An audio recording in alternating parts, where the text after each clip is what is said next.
We had a super successful night last night and got the motor out.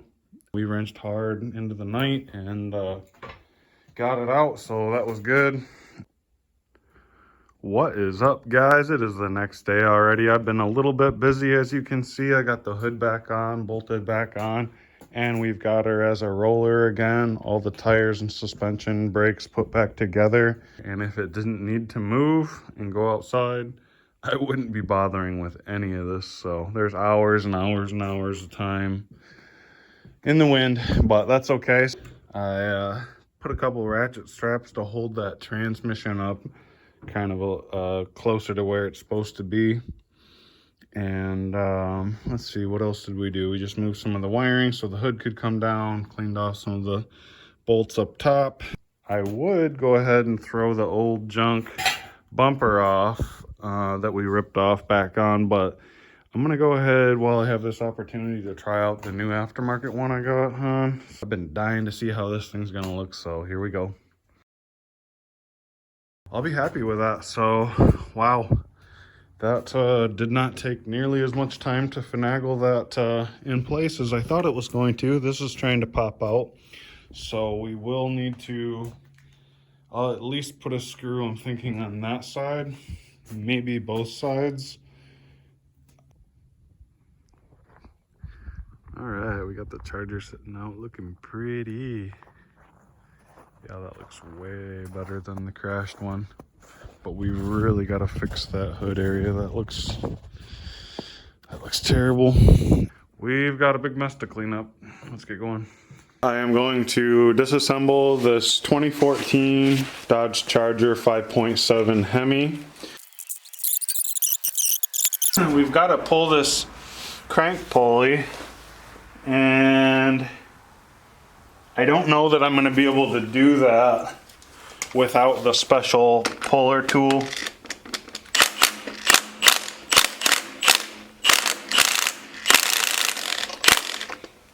And I don't even know if it's a lefty loosey righty tighty. I better look that up before I just catastrophically ruin something. Every once in a while, something dumb like that, like it's a opposite of what you think it is. So let me go ahead and look that up before I go ahead and strip this crank snout. Okay, so after looking it up, it is a normal bolt, and thank the Lord, because I already put the big banana hammer on it a couple of times, gave it a couple ugga-duggas, so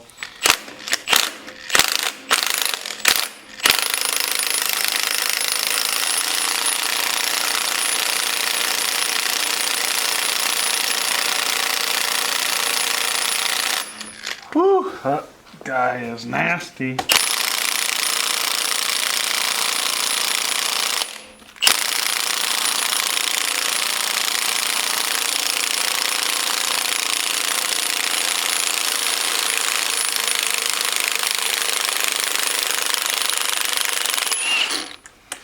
Wow. Probably gonna go ahead and get a new one of these because look at that. That's scary. Put a new one in there going back together and pray that it doesn't go in as hard as it came out. I'm guessing they pulled this already. I don't know that for 100%. But almost looks like they over torqued it, or maybe that's how it's supposed to look, I'm not sure.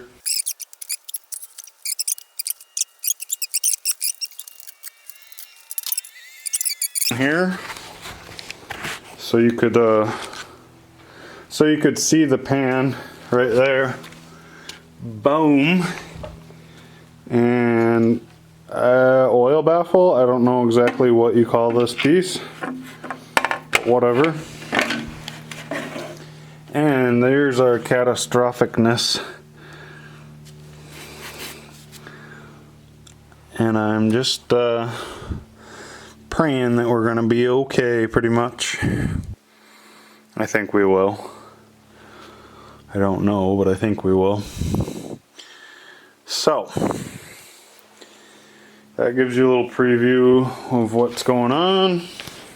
Alrighty, so we're out here working on the 5.7 hemi, and we had to rent this puller tool, and it came with the right bolts actually that are in there, but I didn't know that those were the right ones or that they'd be long enough, so I did what it said online and just got these 8mm-125 thread, 80mm long, which is like, I can't remember, 4 inches or whatever. I don't know, but it came with, this is what the kit looked like. That's what I'm using, the 3 bolts plus the centerpiece and the cone.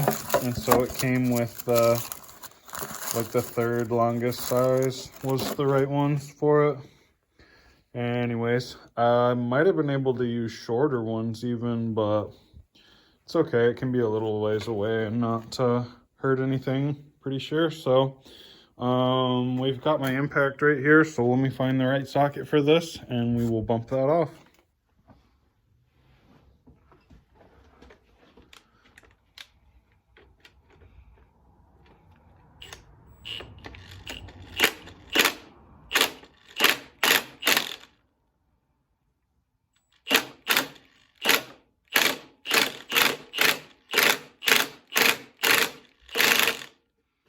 Coming right off.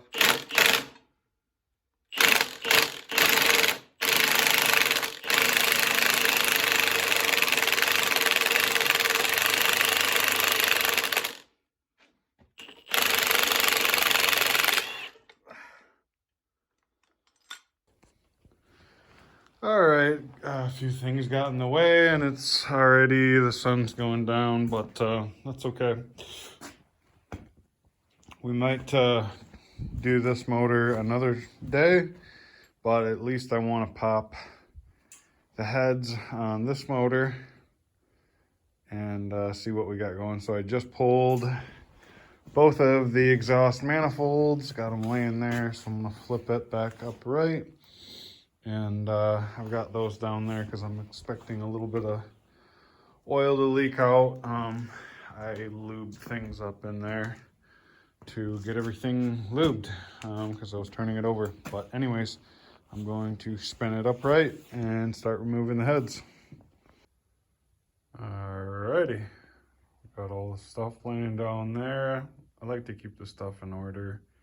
That way if there's any unique wear, it'll stay together.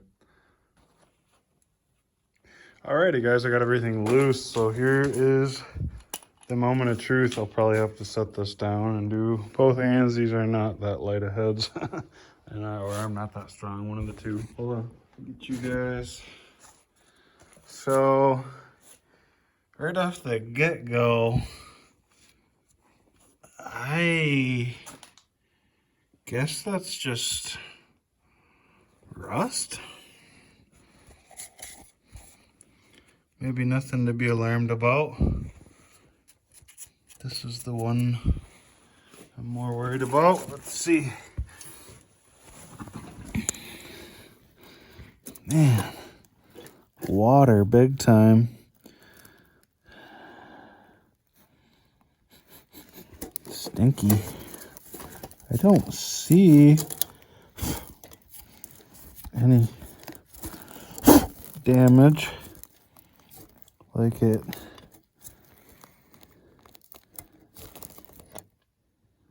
I don't see any damage like it made contact. That's a good sign. So, nothing crazy there. I really don't know why there's so much trash. Boy, there is a lot.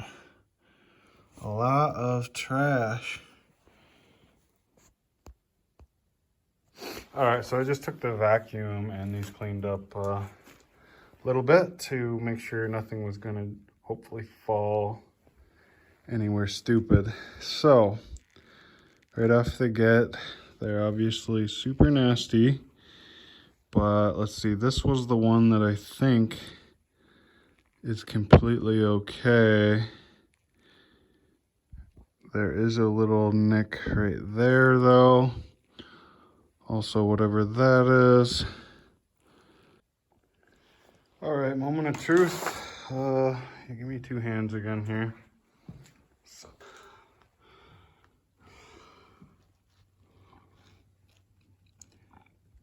Don't think I see anything bad. Dirty again like before, but nothing that's gonna knock us out of the water, I don't think. Looks okay. Ooh, I think we're gonna be all right on this one. Great. All right. Let's knock this last piston up. See what we got, and yeah. Wonder what that junk is. More of that crusty crystal stuff. All right, here we got the last piston. I don't see anything damage-wise there on the top, which is good because that means it didn't take out the the head. But as you can see, both sides, quite a bit of damage. Ring area looks okay. Let's check out the bore now. Stuff's nasty. Bore.